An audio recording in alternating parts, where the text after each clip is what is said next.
Every morning, before we have even spoken a single word, before we have taken our first sip of coffee, before the day has truly begun, many of us begin measuring our lives.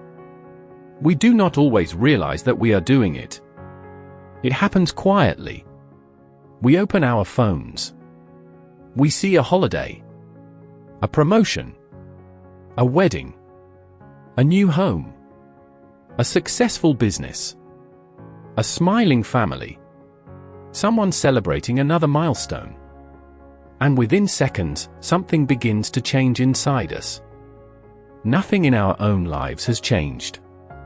Our homes are the same. Our families are the same. Our bank accounts have not become smaller. Our dreams have not disappeared. Yet somehow, our peace begins to disappear. It is one of the strangest experiences of being human. Another person's success can quietly become our sadness. Not because we wish them harm. Not because we want them to fail. But because comparison has a way of convincing us that life is a competition. And if someone else is winning, then perhaps we must be losing. Comparison is rarely loud. It does not always arrive with anger. It does not announce itself with hatred. It whispers, "You should be further by now. Look how young they are. They started after you. They are already successful. Why has your life not turned out like theirs?" Slowly, the life we once appreciated becomes ordinary. The blessings we once prayed for become invisible. The victories we once celebrated become too small to notice. Not because they have lost their value, but because our eyes have stopped looking at them. Comparison changes the direction of our attention. Instead of looking at what has been placed into our hands, we spend our lives staring at what has been placed into someone else's. Gratitude quietly leaves the room. And when gratitude leaves, joy usually walks out with it. This struggle is older than social media. Long before smartphones, long before followers, long before likes, people compared their wealth, their appearance, their children, their achievements, and their influence. Human beings have always looked sideways. Technology did not invent comparison. It simply made it constant. Today, we are exposed to more lives in a single day than many people throughout history would have seen in an entire lifetime. Every scroll invites another comparison. Every photograph presents another standard. Every success story quietly asks, "Why not you?" Yet photographs never tell whole stories. Success rarely shows the sacrifices behind it. Smiles rarely reveal private struggles. Achievement often hides years of failure. We compare our ordinary, unedited lives with someone else's carefully selected highlights. And then we wonder why peace feels so difficult to find. But perhaps the greatest danger of comparison is not that it makes us admire someone else's life. It is that it slowly teaches us to dislike our own. We stop noticing progress. We stop celebrating growth. We stop recognizing the quiet ways our lives have been changing. Instead, every achievement becomes incomplete. Every goal reached simply introduces another person who has achieved more. The finish line keeps moving. Satisfaction becomes temporary. Contentment becomes almost impossible. We become travelers chasing a destination that was never meant to be reached. And perhaps that raises an important question. If comparison leaves nearly everyone feeling behind, why do we continue doing it? Why does the human mind return to it again and again? To answer that, we first need to understand something remarkable about the way the human mind works. Psychologists have long understood that comparison is not merely a bad habit. It is one of the ways the human mind tries to understand itself. We often do not know whether we are doing well until we look at someone else. We measure our intelligence against another person's intelligence. Our appearance against another person's appearance. Our progress against another person's progress. This is known as social comparison. The mind looks outward in order to create an inward judgment. In small amounts, this can be useful. It can help us learn, improve, and recognize what may be possible. But comparison becomes destructive when another person's life stops being information and becomes a verdict on our own. Their success no longer inspires us. It begins to accuse us. Their progress becomes evidence that we are late. Their confidence becomes evidence that we are inadequate. Their opportunity becomes evidence that we have been forgotten. The mind was trying to locate us. But comparison begins to condemn us. Psychology also describes something called relative deprivation. It is the feeling of being deprived, not because we have nothing, but because someone near us appears to have more. A person may feel satisfied with their salary until they discover what a colleague earns. Someone may appreciate their home until a friend moves into a larger one. A person may feel proud of their progress until they meet someone who progressed faster. Nothing was removed. Yet satisfaction collapses. This reveals something unsettling. Human beings do not always evaluate life by what they possess. They often evaluate life by where they believe they stand. The question quietly changes from, "Do I have enough?" to, "Do I have as much as them?"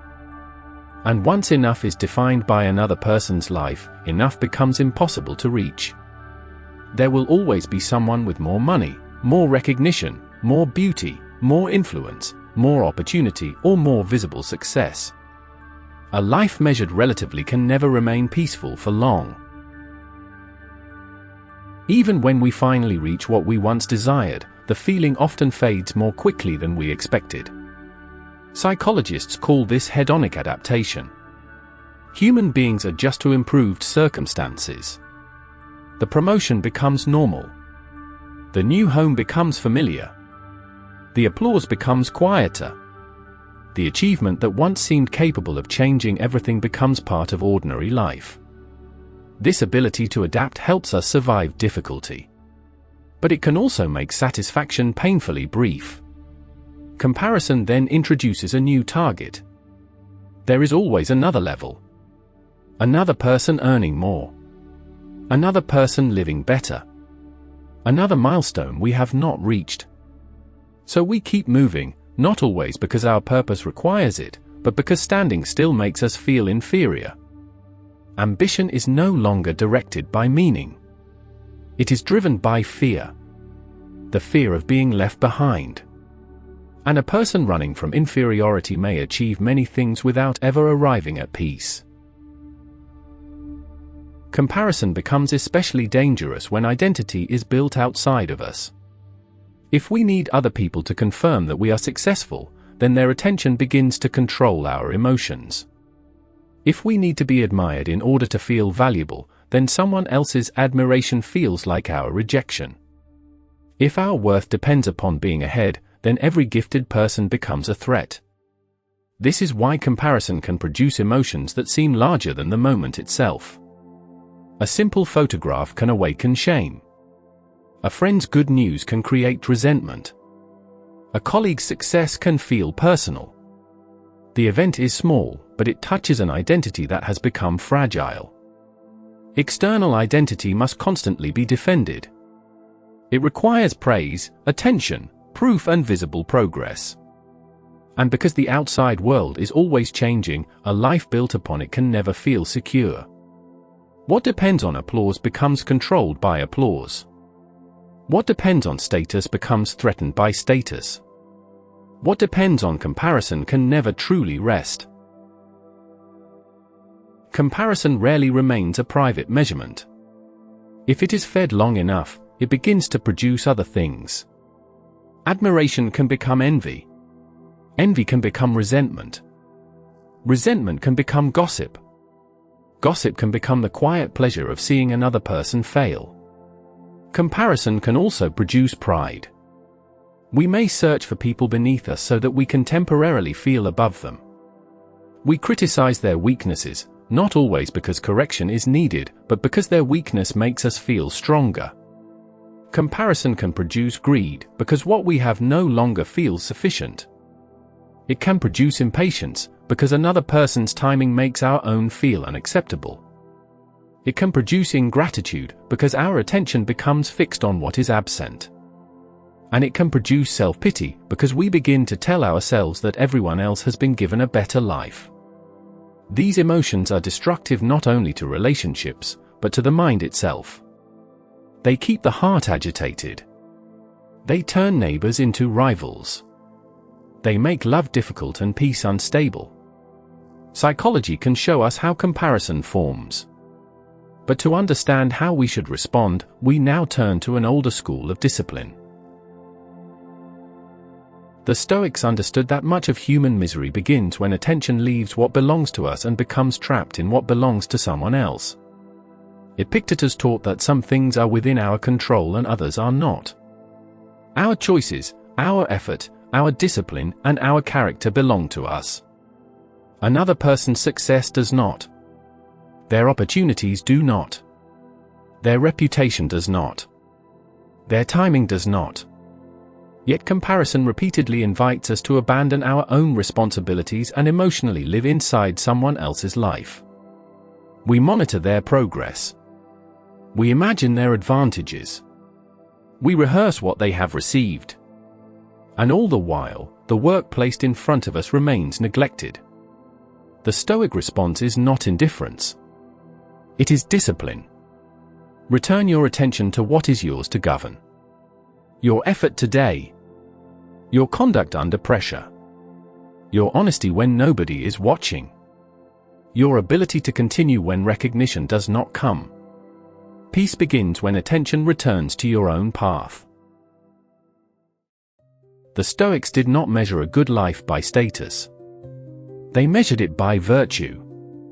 A person could gain wealth and still become dishonest.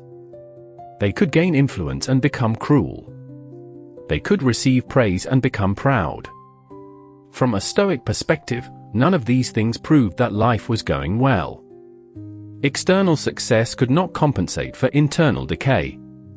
This is important because comparison usually measures what can be seen.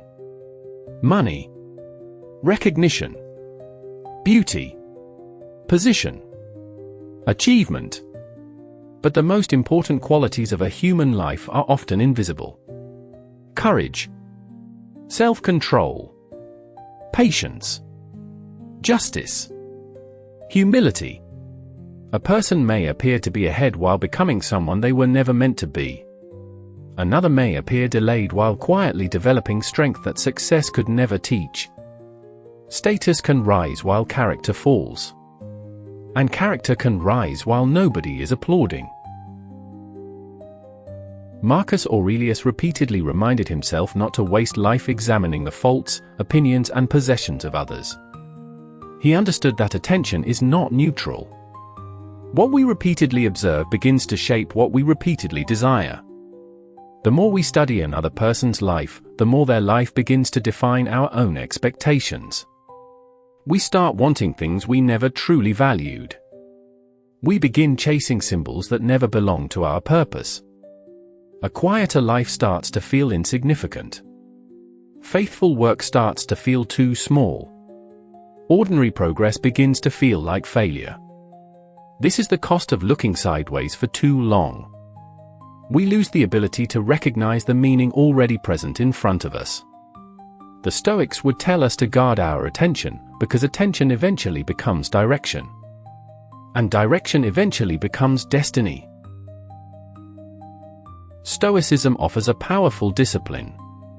Focus on what you can control. Measure life by character rather than status. Guard your attention. Refuse to surrender your peace to another person's progress. These principles can steady the mind. But comparison is not only a problem of attention. It is also a problem of desire. We do not merely look at what others have. We often want their life to confirm something about our own.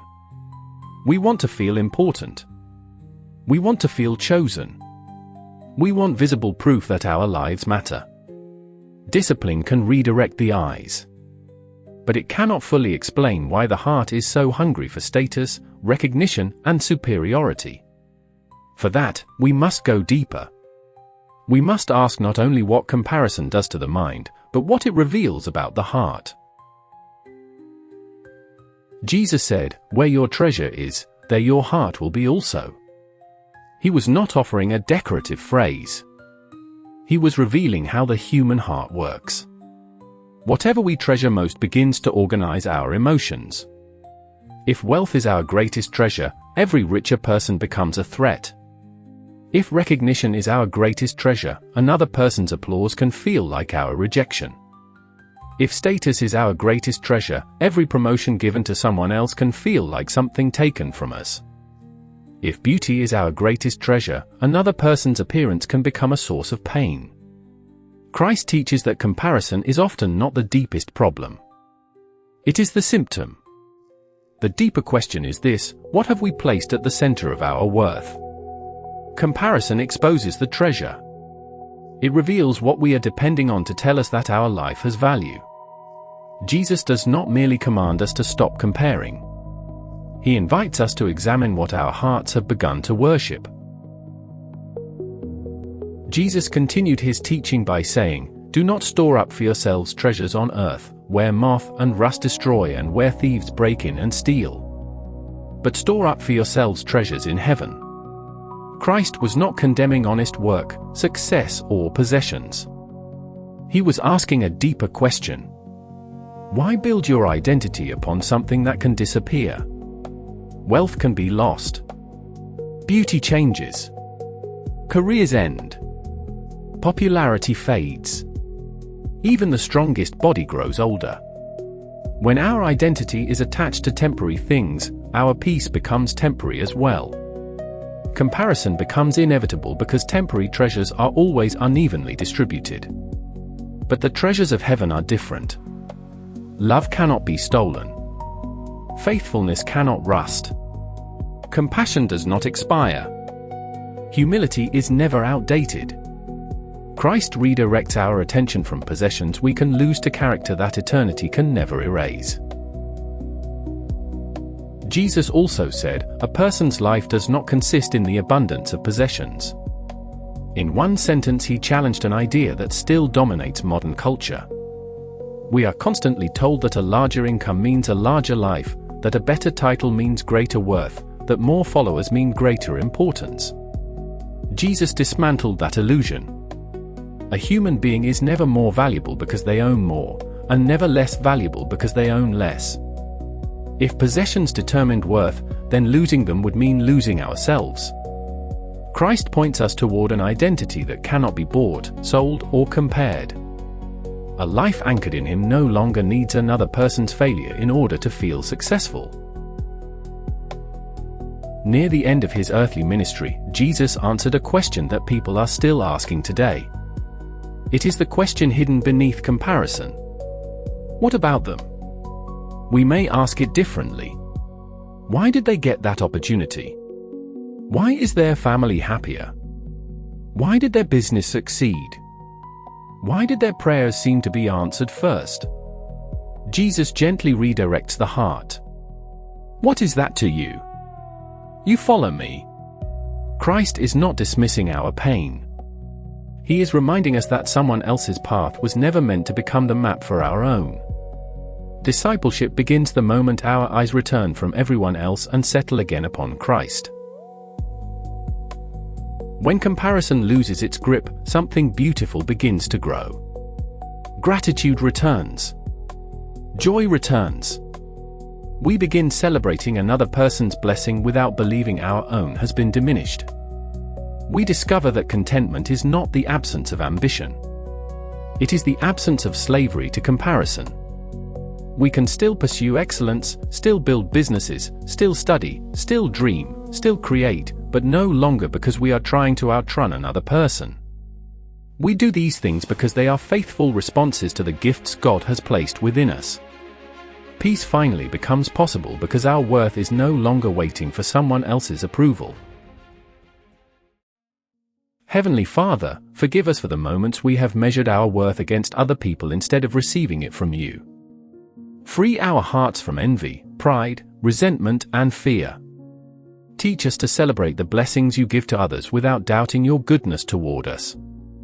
Help us to become faithful rather than famous, grateful rather than greedy, humble rather than proud. Fix our eyes upon Christ so that comparison loses its power over our lives. May our greatest treasure always be found in you. In the name of Jesus Christ. Amen. There has never been another person exactly like you. Not in history. Not now. God has never created two identical callings. The oak tree is not competing with the river. The stars do not compete with the sunrise. Every part of creation fulfills its own purpose. Yet human beings often spend years trying to live another person's life instead of faithfully living the one entrusted to them. Comparison steals time that could have been invested in obedience. While we watch another person's race, our own remains unfinished. The question is no longer, why are they ahead? The better question is, am I being faithful with what God has placed in my hands today? Imagine the freedom of genuinely celebrating another person's success. No hidden jealousy. No quiet resentment. No fear that their breakthrough somehow delayed your own. Love becomes easier when comparison dies. Relationships become healthier when rivalry disappears. Generosity becomes natural when we stop believing that life is a competition. The success of another person is not evidence that God has forgotten you. Their blessing is simply part of a different story. Perhaps that is the great tragedy of comparison. It convinces us to spend the only life we have wishing it belonged to someone else. God never asked you to become another person. He never asked you to carry another person's calling. He never asked you to live another person's story. He asked you to follow Christ. To love faithfully. To serve humbly. To grow patiently. To trust Him completely. The world will always give you another person to envy. Christ always gives you another reason to be faithful. One path leads to restlessness. The other leads to peace. Every day, we choose which voice we will follow. If you remember only one thing from this documentary, remember this. Your value has never been determined by another person's success. It has never been reduced by another person's gifts. It has never been delayed by another person's promotion. The God who created the stars also created you with intention. Walk your path. Build your life. Celebrate others. Remain faithful. And when comparison comes knocking again, remind your heart that Christ did not call you to become somebody else. He called you to become the person He created you to be.